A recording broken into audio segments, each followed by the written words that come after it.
one thing I love more about the fall than soups and the ability to leave my windows open, it's thrillers. And I actually took the time to curate 20 thrillers for you to be able to add to your fall TBR.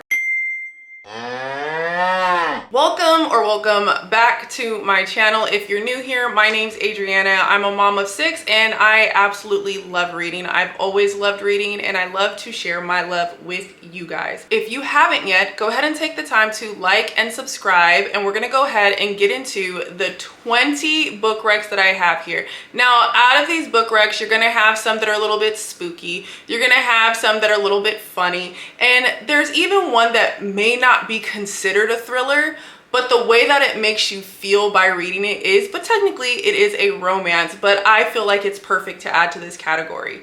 I'm going to take a little bit of time to give you guys a small breakdown of each of these books. And to be honest, you guys, I don't know about you. Sorry, my eye's itching and it's red because I got soap in my eye. But I don't know about you. But the thing about thrillers is, for the most part, a lot of the plot leaves me after I read it, unfortunately. So I do have some that I gave like really high ratings and I forgot a lot of the plot. But there have been a few more lately that I've read that have really stuck with me, and I'm able to like really give that in-depth description of them. And I think a little bit of it has to do with the fact that I've been doing YouTube and talking about the books over and over again. So it helps me to remember because I care about giving the recs to you guys, if that makes sense. So I'm gonna go ahead and jump right into these recs. So the first thriller that I want to go ahead and bring up, and that is my YA book rec, and that is going to be Monday's Not Coming. I gave this book 4.5 out of 5 stars. I read it this year, and I think I'm going to go ahead and pass it to my daughter for the fall now. And this book features Claudia and Monday, and they are best friends. And Claudia's friend Monday just doesn't show up to school one day, and the entire book is following Claudia trying to figure out what happened to her friend Monday. She's going to adults, she's talking to her parents, she's trying to go to Monday's house. There are so many different things that happen and nobody has answers for her. And it's so unfortunate to see what happens when children slip through the cracks. This book had me in tears. I read this after a book that was similar to it, but like the adult version, and it just wasn't a smart move. But I would definitely add this to your TBR, and I would definitely have like your children who are like 16 and older give this book a good read, because it is very deep and it's important for us to read stories that help us to understand what other people are going through. That definitely did that for me, and I highly recommend this one. Okay, now I want to give you guys some more like paranormal type recommendations. Don't let me lose you there if you're not into horror, because neither am I. But these have kind of like a, I guess like a spirit of some sort that is one of the characters in this book. The first book that I'm going to recommend, and don't let me lose you, is Layla. I had a great time reading this. Actually, I binge read it because I was like, where is she going with this? If you don't like Colleen Hoover, that's okay. You don't have to read this, but I'm telling you, I actually really enjoyed this one. It says, when Leeds meets Layla, he's convinced he'll spend the rest of his life with her until an unexpected attack leaves Layla fighting for her life. After weeks in the hospital, Layla recovers physically, but the emotional and mental scarring has altered the woman Leeds fell in love with. In order to put the relationship back on track, Leeds whisks Layla away to the bed and breakfast where they first met. Once they arrive, Layla's behavior takes a bizarre turn, and that's just one of the many inexplicable occurrences. Feeling distant from Layla, Leeds soon finds solace in Willow, another guest of the B&B, with whom he forms a connection through their shared concerns. As his curiosity for Willow grows, his decision to help her find answer puts him in direct conflict with Layla's well-being. Leeds soon realizes he has to make a choice because he can't help both of them, but if he makes the wrong choice, it could be detrimental for all of them. So there is like a spiritual element to it. If I tell you, it will literally ruin the book. I was like, where is this going? And then I finally kind of figured it out. And yeah, I actually really liked this one. I gave it 4 out of 5 stars. I thought it was really different. I had never read anything like it at the time, so I still recommend it to you guys. Next, we have a recent read for me, and that's Hidden Pictures. I could not put this down, and I read this super duper fast. And this features Mallory, and she is going to become a nanny for a little boy named Teddy. Now, Mallory is a recovering addict, so that kind of makes her an unreliable narrator, an unreliable character even to the other people because of her history. And she goes in there, she wants to nanny for them, but this little boy is drawing these crazy pictures. Let me tell you, I'm gonna actually show you one because, oh my gosh, the pictures in itself are what took me out. Okay, you see that? So the first picture, I read this book, I think in 2 days. It was really, really fast. I really enjoyed this one. And like I said, there's a paranormal element to it. I gave it 4 out of 5 stars. There are a few things in my opinion that I felt the author left kind of unfinished, or he didn't connect those plot lines for me. And that really fell short for me. So, you know, I give it like the more I thought about it, like a 3.75, but I don't really do those that often. So I gave it a 4-star. I do highly recommend. Great book, super quick read, perfect for fall spooky season. Next, we're gonna get into some of the more humorous, silly, made me giggle, made me cackle. There's gonna be a couple of them where you're gonna be like, but it's not funny. But the reason why I was laughing is because of how outrageous some of the delusional characters are on this list. So first we're gonna do Vera Wong's Unsolicited Advice for Murderers. I gave this one a 3.5. I thought this was really, really cute. And also I actually was able to give it to my daughter who started reading it and she thought it was super duper funny. This follows our wonderful Vera, who owns her own tea shop, and a murder occurs in her tea shop and she takes it upon herself to solve it because she doesn't believe that the police are doing their job properly. And it just takes over from there. Just imagine an old Asian grandma. It's so funny. It reminded me a lot of my grandmother's, rest in peace. And she had me rolling. Like I can't even explain. And also I loved the representation of every single type of Asian culture that's in here. You have India, you have Singapore, I believe you have China. I cannot remember all of them. But they do take place in Chinatown as well, in San Francisco, which I really enjoy too because I'm from California and I've been to San Francisco a ton of times, and it just felt really good, really wholesome.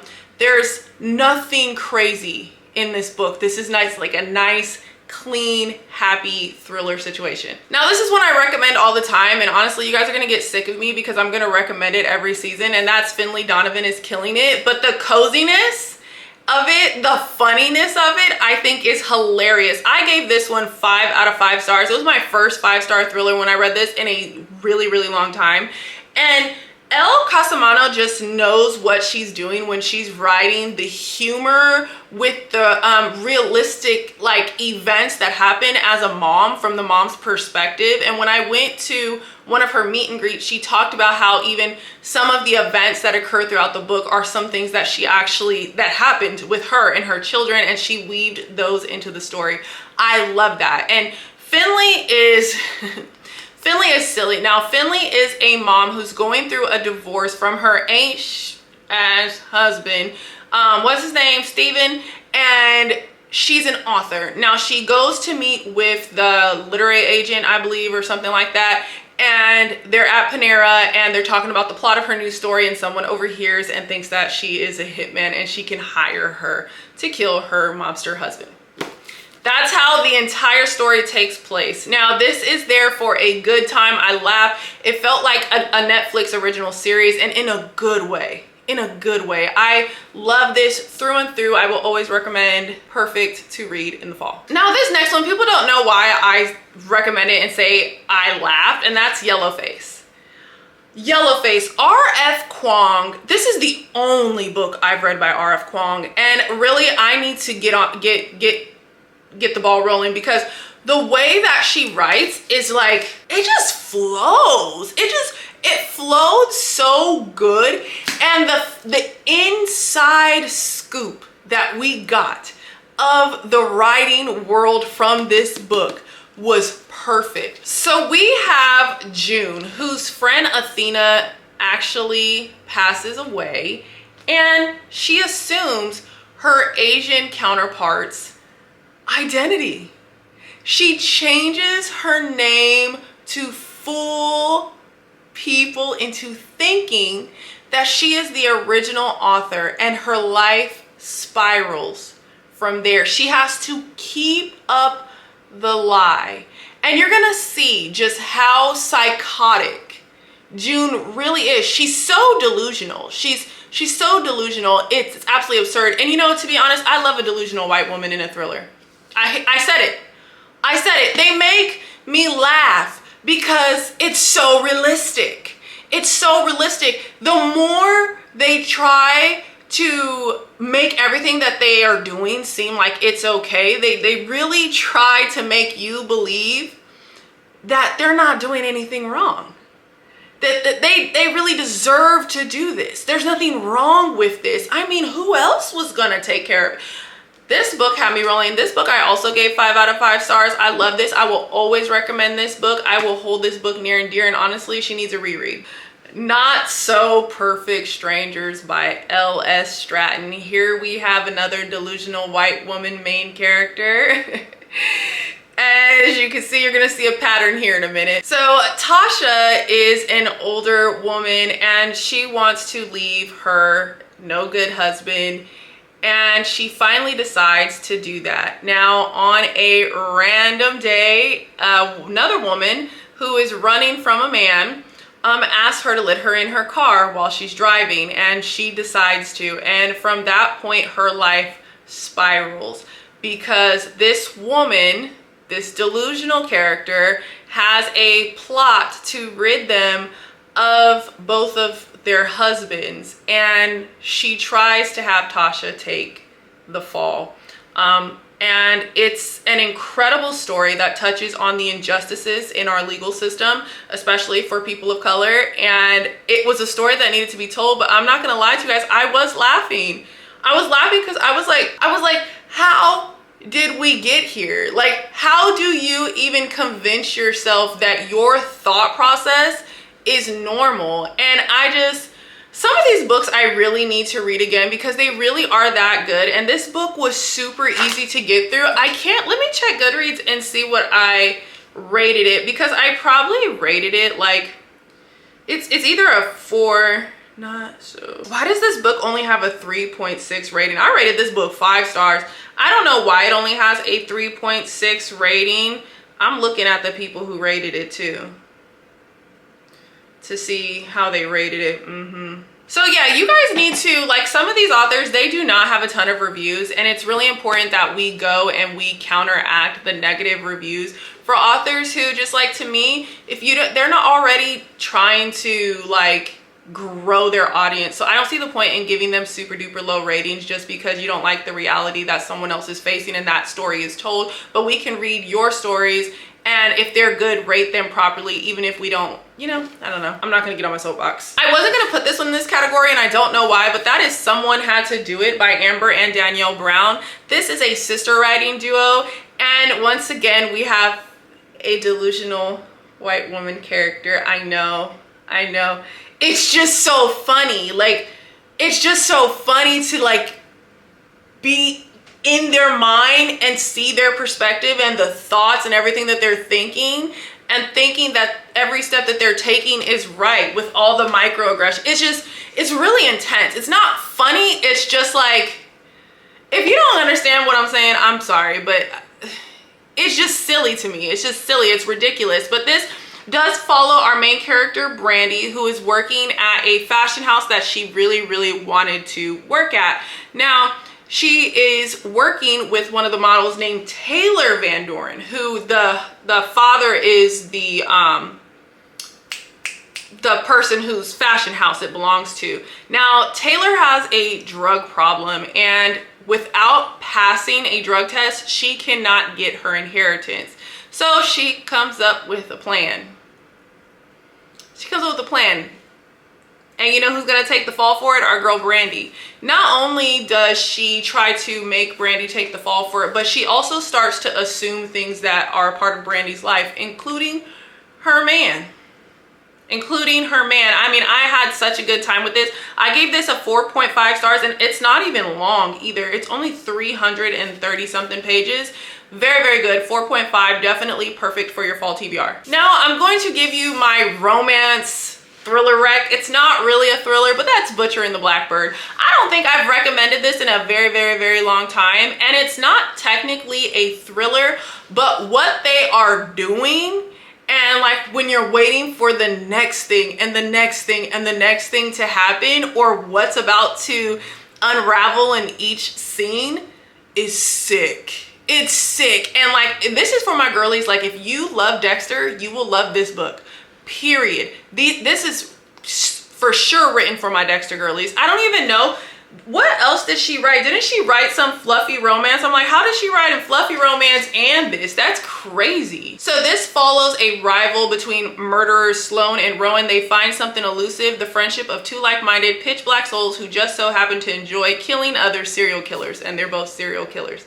So like I said, it's perfect for those of you who like Dexter. It reminded me of that second to last season where he meets, I think it's Madison. That's exactly what this is. Period, hands down, perfect for spooky season. I absolutely recommend. I gave this one, I think, 4 out of 5. Now here I have some oldies, some newbies, and I'm just gonna go ahead and dive into them. I'm gonna do, how should I do this? Let's do this by the ones that are gonna be TV shows or already TV shows, okay? So anything that's going to be able to be viewed on screen is what I'm gonna give you guys next. The first one was probably my first thriller that I read years ago, because I used to only read like urban romance, and that would be The Woman in the Window. I loved this book by AJ Finn, and you can also go ahead and watch the movie on Netflix, and you can watch the parody show on Netflix, which is actually hilarious. And this features our main character. What's her name? Anna? Yup, Anna Fox. And she is an alcoholic. She's taken her prescription pills. She's an alcoholic, and she is a spy. She's also a recluse. She cannot go outside. She has, what phobia is that? If you know what the phobia is called, put that down in the comments for everybody below. And she starts to spy and thinks she witnesses a murder across the street, and her life spirals after that. The only thing about this now, like years later since I've read it, is the ending is a little outlandish. I don't really like when thrillers do super over the top crazy endings, but I thought that this was such a great thriller because it was just like a realistic everyday type thing, something that actually could happen to you. I really enjoyed it. I think I did give it 5 stars at the time. I would probably give it like a 4 now, maybe a 3.75, but I definitely think this is perfect for the fall with all the red wine that this girl drinks. Kid you not, this is just fall wine. They should call it The Woman in the Window with a Glass of Wine. Next, I'm gonna show both of these to you at the same time, and that is You Don't Judge Me and Hidden Bodies, okay? Do not judge me. I've read this 3 times, I wanna say, and my son, who's now 7, did this when he was a toddler. Yes, and I never went and bought a new one, and I watched it before the show. I mean, read it before the show multiple times, multiple times. And if you know anything about the actual book, the original book, it makes Joe so much more lovable and creepy at the same time. The show doesn't even do it justice. I will tell you though, he did a phenomenal job bringing that character to life. But reading the book just did something for me. Now, I never made it past Hidden Bodies, but the book Hidden Bodies is not the same as the show. In this second season, second book, they started to change things drastically and change the order and all different kinds of things. So you will get a different perspective of who Joe is and who Love is from reading these. But yeah, I never got past that one, but I highly recommend. Last one that is going to be on screen is Verity. I know you guys have seen this so many times, but I'm never going to stop recommending it. Verity really took my reading journey, like, skyrocketed. I cannot thank Verity enough for what she has done for me, the inspiration that she has given me. But I love her. I love her for that. We love you. I read Verity in 5 hours. I read her in 5 hours. In fact, I didn't just read her, I read her out loud to my husband because he was so interested in why I was acting the way I was acting while I was reading it. So it's a great book. And this follows Lowen. She is a writer and she goes to the Crawford home to finish a book for Verity. Verity is in a coma and there are some crazy spooky things that happen. I really can't get into it too much because it will mess this entire story up. But if you have never read this before, I beg you to read it. If you are not a reader, it's perfect to get into reading. Please read it. Okay, now we're gonna get into the guys of the stack, okay? I love a good thriller written by a man. I don't know what it is. Their writing is a little bit different and I really enjoy it. I hope that nobody gets offended by that, but it is what it is. Their writing is just a little bit different. And I'm gonna start with And There He Kept Her. Oh my goodness. My sister actually gave me this book and she was like, you're not gonna believe what you're gonna read. But she's not a reader and she even said, hey, I noticed that the way the guys write, it's like the description and the attention to certain different types of details is really, really different. And we both felt the same way when we read The Silent Patient as well. But this book follows two teenagers who break into a home looking for some drugs. They break into the home of this guy named Emmett, and it's definitely a mistake. Emmett has some secrets. He has some secrets from years and years and years ago. It unfolds from there. Our sheriff has to really go on the hunt looking for them, and it's very, very wild. It's very graphic as well. It's not for the faint of heart, and towards the revelation of everything that's happening, I did get the ick. I did have to take a few breaks, but it is a really, really good book. I think I gave this one 4 out of 5 stars. Next, we have The Only One Left by Riley Sager. I read this while in a little bit of a slump. I did not want to read any thrillers, and I gave this book 5 stars. 5 stars through and through. I mean, it was just so good. Just the interconnections of the characters at the end of the day that happened in this book. I was like, wow. Even if you figured out the big reveal, which I did not, just wow. Riley Sager did really, really good reading this. Also, this cover is just nice. I like the cover. But you are actually you're getting 2 timelines here between what happened in the past, because they believe that Lenore killed her entire family, and Kit had something happen at her job that the town just doesn't mess with her, and she's an outcast, so they assign her to this job. You can read that on the back that, they have a song and everything about Lenore killing her family, and Lenore starts to divulge to Kit what really happened that night. And let me tell you, it was a whirlwind. This was a good book. I can only imagine how this sounds on audiobook. It probably sounds amazing. I just read it and it was really, really good. Definitely recommend. Perfect for the fall, and honestly, if you don't get to it for the fall, it's also great for wintertime too. Now, I have 2 books by one of my new favorite authors, and that is S.A. Cosby. And the first one that I'm gonna give you guys, I have here on physical copy, is All the Sinners Bleed. Oh my gosh. Oh my, this is a 6-star thriller.